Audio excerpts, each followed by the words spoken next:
Eu saúdo a todos os ouvintes no precioso nome de nosso Senhor Jesus Cristo, desejando que mais esta programação você seja ricamente abençoado por Deus. Nós vamos ler a Sagrada Escritura nessa oportunidade no livro de São Lucas, capítulo 22, do versículo 14 ao versículo 20. São Lucas, capítulo 22, versículo 14 ao versículo 20, nos diz assim: E chegada a hora, pôs-se à mesa, e com ele os 12 apóstolos, e disse-lhes: Desejei muito comer convosco esta Páscoa, antes que padeça, porque vos digo que não comerei mais até que ela se cumpra no reino de Deus. E tomando o cálice, e havendo dado graças, disse: Tomai-o e reparti-o entre vós, porque vos digo que já não beberei do fruto da vide, até que venha o reino de Deus. E tomando o pão, e havendo dado graças, partiu-o, e deu-lhe, dizendo: Isto é o meu corpo, que por vós é dado. Fazei isto em memória de mim. Semelhantemente, tomou o cálice depois da ceia, dizendo: Este cálice é o novo testamento do meu sangue, que é derramado por vós. Que Deus abençoe e acrescente assim as suas bênçãos à palavra que foi lida. Eu desejo, ouvintes, falar nessa programação sobre a Santa Ceia. Algo muito importante para o cristão. E é um assunto que nós devemos, como todos os assuntos, devemos olhar pelas Escrituras. Mas esse eu desejo nessa programação falar aos ouvintes o que é a Santa Ceia, o que ela significa para o cristão e também como se deve ser ministrada, ser tomada a Santa Ceia. Porque hoje nós encontramos muitas formas de ministrar a ceia, mas eu quero dizer aos nossos ouvintes que o meu objetivo de estar falando nessa programação sobre a Santa Ceia é para mostrar aos ouvintes como era ministrado nas Escrituras. Nós não temos nenhum interesse, nenhum compromisso com o que o homem criou, o que o homem inventou, mas o nosso compromisso é com aquilo que Jesus deixou, é com a palavra de Deus. A Santa Ceia para o cristão, ela significa um marco de vitória. Você luta um mês inteiro contra as hostes inimigas, no dia a dia, no trabalho, na rua. Satanás está sempre buscando apagar a luz que há em você. Quando você acorda pela manhã, o inimigo de nossas almas, ele já está ali pronto para jogar a sua seta venenosa, para fazer com que nós entristeça o Espírito Santo, para fazer com que nós peque, para fazer com que nós deixe de lado o nosso compromisso que temos assumido com Deus. Mas passa um dia, passa 2 dias, passa 3 dias, passa uma semana, e o cristão vai vencendo dia após dia a Satanás, vai vencendo as suas armadilhas, vai vencendo todas as tentações. E quando chega ali, no final daquele mês, ele vai tomar da Santa Ceia. Ele vai tomar da ceia simbolizando vitória. Ao chegar diante da mesa do Senhor, você está dizendo ao diabo que você é um vitorioso. Você está dando um testemunho diante dos seus irmãos, os quais estão ali te assistindo você tomar da ceia. Você está dando um testemunho diante até mesmo do diabo. Você está deixando um testemunho diante dos santos anjos, de que você tem vencido, de que você tem se esforçado e tem vencido. Ao tomar da ceia, você está dizendo que você não é um adúltero. Ao tomar da ceia, você está dizendo que você não é um mentiroso, que você não é um ladrão, que você não anda segundo os ditames de Satanás, mas que você tem vencido, que você tem sido um cristão. Então a ceia para o cristão, ela é um marco de vitória. A ceia, ela é para vitoriosos. Você pode ver, amado e precioso ouvinte, que a ceia ela foi ministrada nas Escrituras, mesmo no Velho Testamento. E ela foi ministrada em ocasiões aonde havia vitória, aonde alguém estava comemorando uma vitória. Você pode observar Abraão, após ter vencido a batalha, ele recebeu a ceia das mãos de Melquisedeque. Melquisedeque, o grande príncipe e rei, ele encontrou com Abraão quando Abraão voltava vitorioso da batalha e deu a ele o pão e vinho, deu a ele a ceia. Você encontra isso, amados ouvintes, no livro de Gênesis, capítulo 14, no versículo 18, você vai encontrar Abraão recebendo a ceia após ter obtido a vitória naquela batalha. Quando travarmos a última batalha e vencermos, então receberemos nas mãos de Jesus a ceia.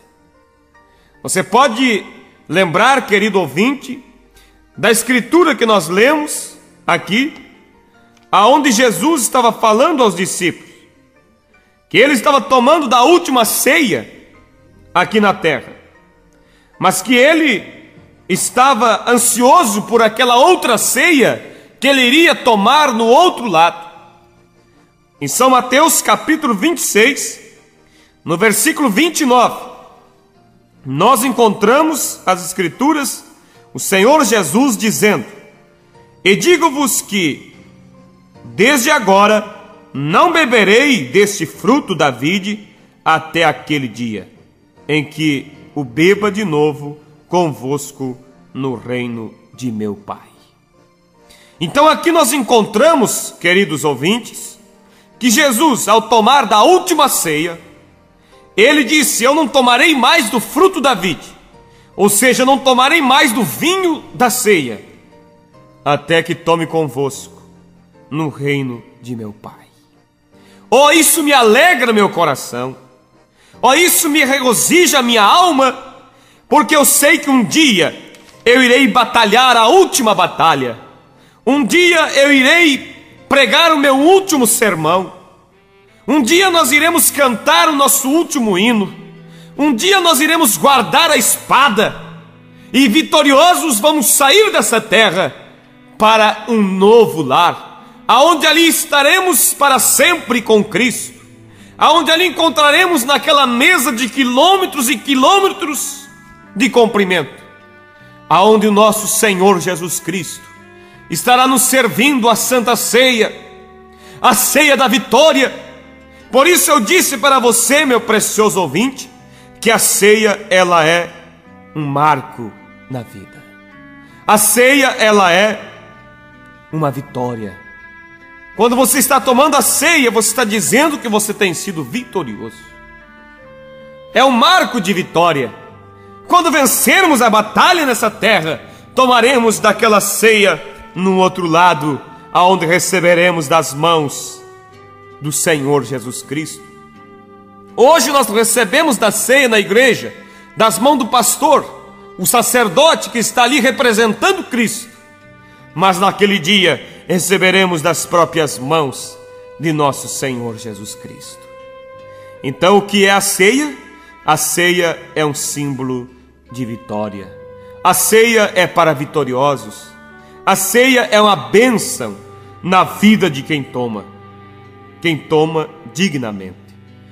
Porque há dois lados que podemos ver na ceia. Ela pode ser uma bênção, como também ela pode ser uma maldição.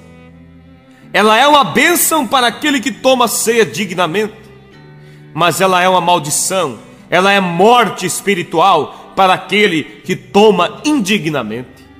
Há muitas pessoas que tomam a ceia simplesmente para salvar a sua aparência. Estão em erro, estão em pecados, mas dizem: se eu não tomar a ceia, a minha esposa vai perguntar por que eu não tomei. Se eu não tomar a ceia, o que o pastor vai pensar de mim? E assim tomam a ceia simplesmente para salvar suas aparências. Mas eu quero dizer a você, meu querido ouvinte, aquele que toma a ceia indignamente, ele toma para sua própria condenação. No livro de 1 Coríntios capítulo 11, no versículo 23, 1 Coríntios capítulo 11, versículo 23 até o versículo 32, o ouvinte vai encontrar o apóstolo Paulo exortando acerca da Santa Ceia e dizendo que cada um deve examinar a si mesmo antes de tomar da ceia. Porque ele disse: há muitos que dormem, há muitos que morrem espiritualmente por tomar a ceia indignamente. Agora, o que é que faz uma pessoa ser indigno da ceia? Fraquezas? Lutas? Tentações? Não, porque todos, enquanto estamos nessa terra, estamos sujeitos a ser tentados, a muitas vezes tropeçarmos, mas o que deixa a pessoa indigno é pecado escondido, é erros inconsertados. Agora, aquela pessoa que tem falhado, mas tem se arrependido, tem pedido perdão, tem levantado, batido a poeira, está se esforçando, esse é digno da ceia, porque a ceia é para valentes, a ceia é para vitoriosos, é para aqueles que muitas vezes tropeçam, mas levantam a cabeça, gritam por misericórdia, e Deus está ali pronto sempre a alcançar o seu braço de ternura. Então veja, ouvintes, que aquele que vive em pecado, ele toma a ceia para a sua própria condenação. Agora, eu quero também mostrar algo aos nossos ouvintes. É importante que nós saiba como tomar, como que a ceia deve ser ministrada. Porque de nada adianta tomar a ceia, de nada adianta você ter uma vida de vitória e você tomar uma ceia errada, tomar uma ceia antibíblica. O pão da Santa Ceia, ele significa o corpo de Jesus. O vinho, ele significa o sangue de Jesus. No livro de São João, capítulo 6, do versículo 51 até o versículo 58. Os ouvintes podem anotar as escrituras para que vocês leiam depois. São João, capítulo 6, versículos 51 ao 58. Mas eu quero ler somente o versículo 53 para não tomar muito tempo. Jesus, pois, lhes disse: na verdade, vos digo, que se não comerdes a carne do Filho do Homem, e não beberdes o seu sangue, não tereis vida em vós mesmos. Então, ouvinte, a ceia, ela é um símbolo. O pão da ceia simboliza o corpo de Jesus. O vinho simboliza o sangue. O pão da Santa Ceia, ele deve ser asmo. Asmo quer dizer sem fermento, porque o corpo de Jesus não tem pecado. E o pão da ceia, o fermento simboliza pecado. E se você comer um pão fermentado na Santa Ceia, você estaria dizendo que o corpo de Jesus é cheio de pecados. Então, para ser o símbolo, ele tem que o pão tem que ser asmo, tem que ser sem fermento, simbolizando o corpo de Jesus que não tem pecado. E o vinho não pode ser suco de uva, mas tem que ser vinho puro, simbolizando o sangue puro de nosso Senhor Jesus Cristo. O suco nós sabemos que estraga, mas o vinho, quanto mais velho, melhor fica. O sangue de Jesus, quanto mais velho, ele tem o mesmo poder, ele tem a mesma eficácia, ele nunca estraga, ele nunca azeda. Por isso, ouvintes, é necessário sabermos como tomarmos da Santa Ceia. O pão simboliza o corpo, o fermento é símbolo de pecado. Você veja no livro de Levítico, capítulo 2, no versículo 11, diz as Escrituras: nenhuma oferta de manjares que oferecerdes ao Senhor se fará com fermento. Nenhuma. Então, como que hoje muitos vêm ministrar a ceia com pão fermentado? O fermento simboliza também falsas doutrinas. Mateus capítulo 16, versículo 6, diz assim: E Jesus disse-lhes: Adverti e acautelai-vos do fermento dos fariseus e saduceus. No capítulo 16, versículo 12, diz assim: Então compreenderam que não dissera que guardassem do fermento do pão, mas da doutrina dos fariseus. Quando Jesus diz cuidado com o fermento dos fariseus, Jesus estava falando sobre a doutrina. Então fermento simboliza doutrinas erradas. E o corpo de Jesus não há doutrinas erradas. Então por isso não podemos comer um pão fermentado. Veja, ouvinte, que o fermento também simboliza maldade, simboliza malícia. E o asmo simboliza sinceridade e verdade. Pão sem fermento simboliza sinceridade e verdade. Você encontra isso em 1 Coríntios capítulo 5, no versículo 6 até o versículo 8, aonde diz assim: Não é boa a vossa jactância? Não sabeis que um pouco de fermento faz levedar toda a massa? Alimpai-vos, pois, do fermento velho, para que sejais uma nova massa, assim como estáis sem fermento, porque Cristo, nossa Páscoa, foi sacrificado por nós. Pelo que façamos festa, não com o fermento velho da maldade, nem com o fermento da malícia, mas com os asmos da sinceridade e verdade. Gálatas capítulo 5, versículo 9, nos diz que um pouco de fermento leveda toda a massa. Quer dizer, uma doutrina errada faz um grande problema. Então, ouvintes, eu quero que você medite nessa programação. Como você está tomando a ceia? Que tipo de pão você tem comido na Santa Ceia? É um pão fermentado?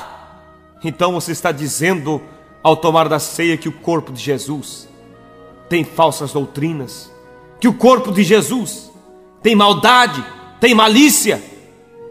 Não, ouvinte, você deve tomar a ceia conforme Jesus ministrou. Veja no livro de São Lucas 22, versículo 7, aonde diz que chegando o dia dos asmos, em que importava sacrificar a Páscoa, asmos, festa dos pães asmos, os quais Jesus deu a ceia aos discípulos com pão asmo, não com o pão fermentado. Fermento simboliza o pecado. Fermento também simboliza hipocrisia. Lucas capítulo 12, versículo 1, diz assim: ajuntando-se entretanto muitos milhares de pessoas, de sorte que se atropelavam uns aos outros, começou a dizer aos seus discípulos: acautelai-vos primeiramente do fermento dos fariseus, que é hipocrisia.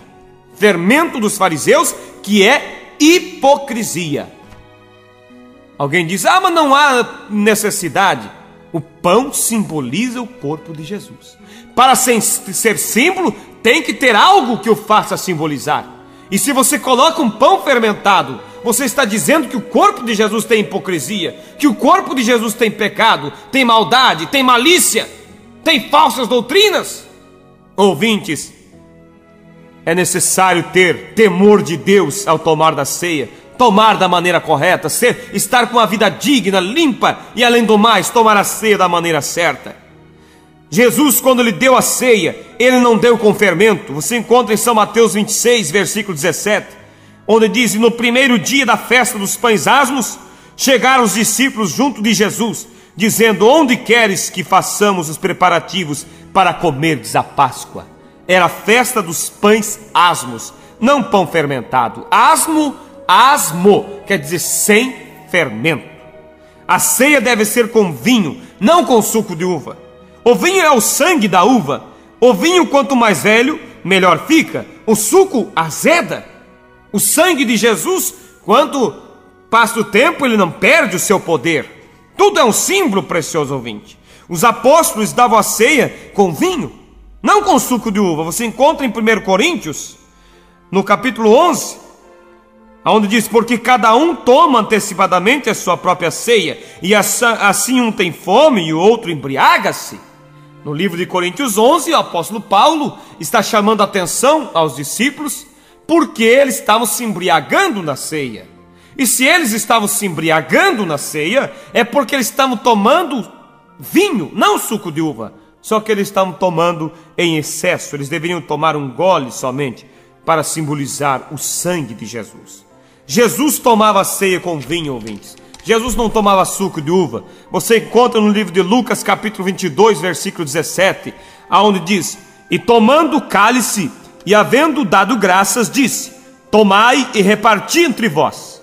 No capítulo 22, versículo 18 diz: porque vos digo que já não beberei do fruto da vide, até que venha o reino de Deus. Fruto da vide é o quê? Vinho. O pão consagrado, ouvinte, ele não torna o corpo de Cristo, quando muitos dizem que ele é o corpo literal, ao ponto que há certas doutrinas que ensinam que não se pode morder o pão da ceia, porque se morder sai sangue. Não, meu ouvinte. O pão, ele continua sendo pão, só que após ser consagrado, ele torna-se um símbolo sagrado do corpo de Jesus. Então, o vinho, ele se torna um símbolo também do sangue de Jesus. Mas ele torna-se um elemento sagrado, simbolizando aquilo. Agora, para ser um símbolo, ele tem que ter algo a ver. Vamos dar um exemplo. A bandeira do Brasil. A bandeira do Brasil, ela é verde, amarela, azul, branca. Nós não poderíamos ter uma bandeira do Brasil com cores vermelha, pretas. Por quê? Porque essas cores não simbolizam o nosso país. O verde simboliza as matas. Você pode ver que o amarelo simboliza o ouro. Então tem que ter algo que seja símbolo. Por isso que o pão da ceia tem que ser sem fermento, simbolizando o corpo de Jesus que não tem pecado. O vinho tem que ser vinho puro, simbolizando o sangue puro de nosso Senhor Jesus Cristo. Então veja, ouvintes, para completar a Santa Ceia, você tem que lavar os pés, praticar o lava-pés. Encerrando, quero deixar isso aos nossos ouvintes. Você encontra isso no livro de São João, capítulo 13, do versículo 4 até o versículo 17. Muitos dizem assim: não, Jesus lavou os pés dos discípulos depois da ceia ali, só para mostrar que era humilde. Mas você deve ler ali. Leia depois São João capítulo 13, você vai ver que Jesus disse: eu vos dei o exemplo, para que assim como eu fiz, façais vós também. Assim como eu fiz, façais vós também. É uma ordem para ser feita. Se é uma ordem, tem que ser cumprido. Agora, há muitos religiosos hoje que dizem assim: não, aquilo só foi feito para mostrar que Jesus era humilde, e nunca mais isso foi feito. Você encontra no livro de Timóteo, 1 Timóteo capítulo 5, do versículo 3 até o versículo 10, aonde quando o apóstolo Paulo está mostrando como seriam as viúvas que deveriam ser aceitas na igreja, o apóstolo Paulo mostra as características daquelas que deveriam ser aceitas, e ele diz assim: se ela for hospitaleira, se ela praticar boas obras, se ela não anda em deleites, e se ela lava os pés dos santos. Quer dizer, se ela pratica o lava-pés, então ela deveria ser aceita como uma viúva, para ser cuidada, para ser sustentada pela igreja. Se ela não praticava o lava-pés, a igreja primitiva não tinha nenhuma responsabilidade com ela. Porque se ela não praticava o lava-pés, era sinal que ela não estava tomando a ceia. Se ela não estava tomando a ceia, era sinal que ela estava vivendo em pecado, não estava em comunhão. É necessário, ouvintes, que nós olhem essas coisas. A noiva de Jesus, hoje na terra, o povo de Deus, ele é uma continuação. A nossa fé, a fé da noiva de Jesus, ela é uma continuação da fé dos apóstolos. Assim como os apóstolos batizaram, assim como eles deram a ceia, como eles praticaram o lava-pés, a noiva hoje também pratica o lava-pés. Depois da Santa Ceia, o irmão lava o pé do seu irmão, a irmã lava o pé da sua irmã.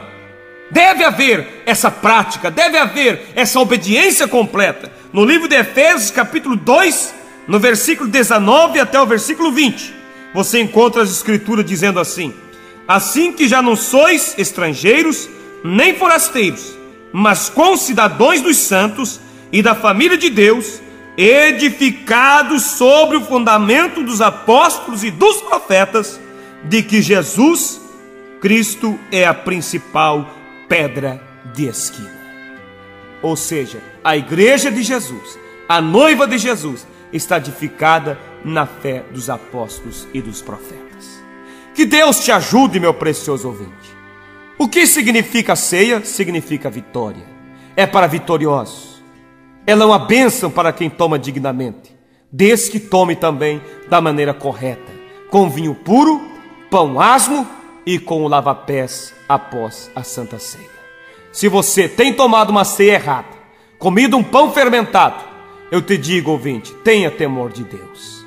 Você está dizendo ao fazer isso que Jesus, o seu corpo, tinha pecado.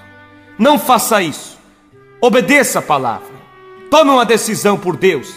Não fique com aquilo que os homens dizem, mas fique com aquilo que a palavra tem dito. Deus tem nos enviado uma mensagem, ouvinte. Por isso eu tenho trazido isso a vocês no programa, porque Deus, em Zacarias capítulo 14, versículo 7, diz que no tempo da tarde haveria luz. Estamos vivendo no tempo da tarde. Deus tem enviado luz nesse tempo da tarde, nesse tempo final, para alumiar, para clarear, para revelar a palavra ao eleito, para que eles pudessem viver toda a palavra. Encerrando, eu quero dizer isso a você, meu precioso ouvinte: só será arrebatado aqueles que obedecerem e viverem toda a palavra de Deus. Aqueles que Jesus encontrar e olhar para a fé deles, e a fé deles forem exatamente conforme foi a fé dos apóstolos e dos profetas. Deus vos abençoe. Esta é a minha oração, e que Deus abra o vosso entendimento para que tenha a revelação da palavra de Deus, em nome de nosso Senhor Jesus. Amém.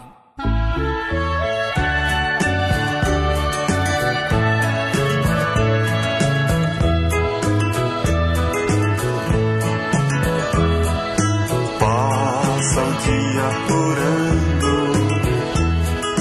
passa o dia pregando, passa o dia cantando. Este é o testemunho do povo de Deus. Passa o dia orando, passa o dia pregando, passa o dia cantando. Este é o testemunho do povo de Deus. De manhãzinha busca Deus em oração, lá no trabalho vai fazendo seu sermão, por onde passa vai pregando e vai cantando, porque de Deus vem toda esta inspiração. Por onde passa vai pregando e